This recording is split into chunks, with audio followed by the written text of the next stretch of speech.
אני רוצה לדבר היום על העולם התחרותי ועל הדרך שבה אנחנו מודדים את עצמנו על בסיס קבוע.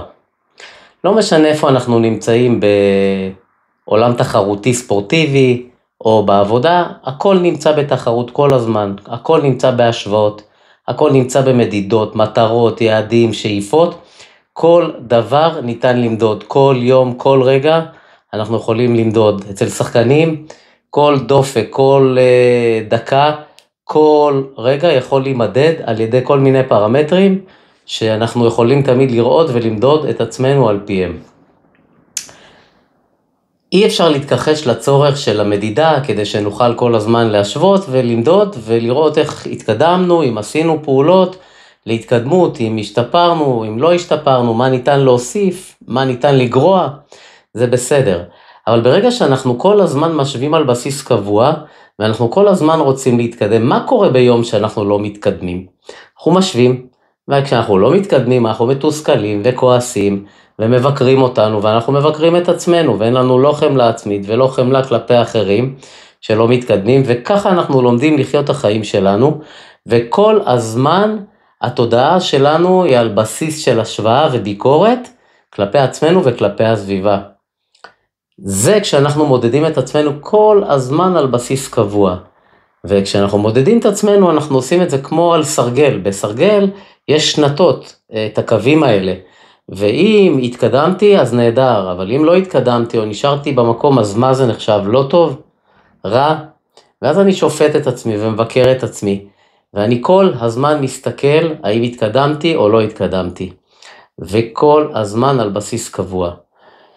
כשאנחנו כל הזמן מבקרים את עצמנו ושופטים את עצמנו ומודדים את עצמנו, התודעה שלנו כל הזמן נמצאת בלחץ. המערכת הסימפתטית, שהיא המערכת הלימבית שכל הזמן נמצאת בפייט או פלייט, נמצאת על בסיס קבוע במדידה לחוצה, בכעס, בלחץ, בשיפוט ובביקורת, גם כלפי עצמי וגם כלפי הסביבה, והיא מייצרת המון סטרס, ומייצרת אצלנו חרדות וקשיים ודכתוך ודיכאונות ועצבים ומלא הרגלים לא טובים ולא נכונים. ושוב, זה לא אומר שאנחנו לא צריכים למדוד וזה בסדר למדוד. אבל כשאנחנו כל הזמן משווים, אנחנו נמצאים בבעיה, אנחנו נמצאים בחרדות ובכעסים ובשיפוט ובביקורת. אולי בנוסף למדידה של הסרגל, שבאמת היא נחוצה בספורט, כדי לראות מה עשיתי ומה לא עשיתי, אולי במקום למדוד בסרגל רק, אולי נמדוד גם במצפן. מצפן, אחד היתרונות שלו, זה שהוא לא מראה לנו רק את ההתקדמות, אלא הוא בעיקר מראה לנו את הכיוון.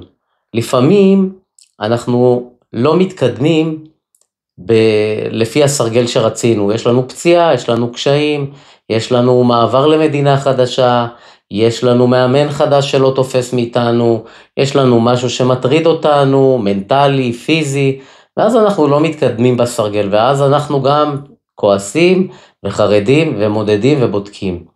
אבל אם אנחנו נלך ונבדוק לפי המצפן שלנו ונלמד להסתכל, נצא מתוך הרגע הרגשי, הבור הרגשי הזה שאנחנו נמצאים בו, נעשה זום אאוט משם, ונראה שאנחנו לפי המצפן בכיוון הנכון. אז היום לא התקדמתי והשבוע לא התקדמתי, אבל אני עושה את אותם פעולות עם אותם הרגלים טובים, עם אותם חיזוקים ואותם פעולות בריאות שמקדמות אותי וקידמו אותי כל הזמן וגרמו לי לדחוף את עצמי כל הזמן קדימה על בסיס קבוע, וכרגע הם לא עושות את זה בצורה של התוצאה, והתוצאה היא אף פעם לא הייתה המדד הכי נכון להתקדמות, כי תוצאה מושפעת מהמון גורמים, ממאמנים, ממעברים, מפציעות, מקשיים מנטליים, מהמון דברים. אבל כשאני לומד להסתכל על המצפן הזה, כשהוא מראה לי את הכיוון, אני אומר, הכל בסדר, לא חייב כל יום להתקדם. אם אני רואה שאני בכיוון הנכון לפי המצפן, מצבי מצוין. זה בסדר שבן אדם לא מתקדם כל הזמן על בסיס קבוע, אבל לפחות שיהיה נאמן לדרך ולכיוון שאותה הוא עושה, שימשיך להחזיק את הערכים ואת כל ההרגלים הטובים שבו הוא מתנהל ומתקיים, שהם אלה שהביאו אותו ברוב הפעמים לאן שהביאו, שיפרו אותו וקידמו אותו. ולכן, בעולם שלנו, בעולם המערבי התחרותי, אנחנו מחויבים למדוד את עצמנו על בסיס קבוע על ידי סרגל מדידה, GPSים ויעדים ומטרות ושאיפות והכל נמדד על בסיס קבוע, וזה בסדר ונהדר. אבל אם אני אתן רק לזה לקבוע את השווי שלי ואת מי שאני, אני לא אצא מזה. ולכן בימים שבו אני נמצא באיזה בור רגשי, באיזה קושי, בפציעה, בתקופה לא מספיק טובה, רגע אחד לצאת מתוך הבור הרגשי הזה, מתוך הקושי, להסתכל על המצפן, על הכיוון. האם אני בכיוון הנכון?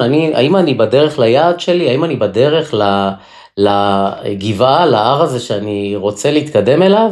ואם אני שם, אז המצפן הזה הוא מרגיע את התודעה, והוא אומר אני בכיוון. והמצפן הזה הוא המערכת הפרסימפתטית, זאת שאומרת, אוקיי, לא חייב כל יום להתקדם, אני בסדר, אני בכיוון, אני מבין שלא כל הזמן אני יכול וצריך להתקדם, יש דברים שאני צריך לעבור, יש אתגרים שאני צריך למדוד אותם ולבדוק אותם, יש מכשולים שאני צריך להתגבר עליהם בדרך להצלחה, וכנראה זה הרגעים האלה. ואז המצפן הזה שמוציא אותנו בזום אאוט מתוך הרגע הרגשי המתקשה הזה, זה ששם אותי עם האגו שלי, שלא מודד כרגע נכון את הדברים ומלחיץ אותי וגורם לי לחרדה ולקושי, המצפן מוציא אותי ואומר לי, אתה בכיוון, אתה במקום נכון, תהיה סבלני, תהיה רגוע, וזאת המערכת הפרסימפתטית, היא מורידה את הדופק, מורידה את הלחץ הדם, מורידה את השיפוט, מורידה את הביקורת, משתמשת בעיקר בחמלה, בחמלה עצמית, לא מבקרת ולא שופטת, אלא אומרת, אני בסדר, אני בכיוון, תרגיע את עצמך, קח אוויר, קח נשימה, הכל טוב, יש כיוון נכון, יש הרגלים טובים, יש אנשי מקצוע שמובילים אותי, יש לי דברים שאני עושה בצורה טובה מאוד, מקצוענית ורצינית, גם אם זה בספורט אגב וגם אם זה בכל צורה אחרת, ואני כרגע לא חייב לעשות התקדמות קדימה ברמת הסרגל, ברמת ההתקדמות הפיזית, לפעמים גם אני הולך אחורה, וזה בסדר, יש לי מה ללמוד ויש לי את הרגעים שאני צריך רגע להסתכל על הדברים אולי, ללכת לאט יותר או לעצור רגע בדרך, למדוד, לבדוק את עצמי ולהתקדם הלאה, העיקר שאני בכיוון הנכון. אז הדבר החשוב ביותר הוא להבין שזה נכון ובסדר למדוד עם הסרגל, אבל כשאני רואה שאני לא מתקדם או מתקדם לאט ואני נלחץ מזה וכועס בתוך זה ושופט ומבקר, הדבר החשוב הוא להסתכל על המצפן ולראות שאני בכיוון הנכון, זה מה שירגיע אותי וייתן לי אוויר להמשך הדרך ויגיד לי, תעשה הכל בחמלה, הכל באהבה, הכל בסבלנות, אתה בכיוון הנכון.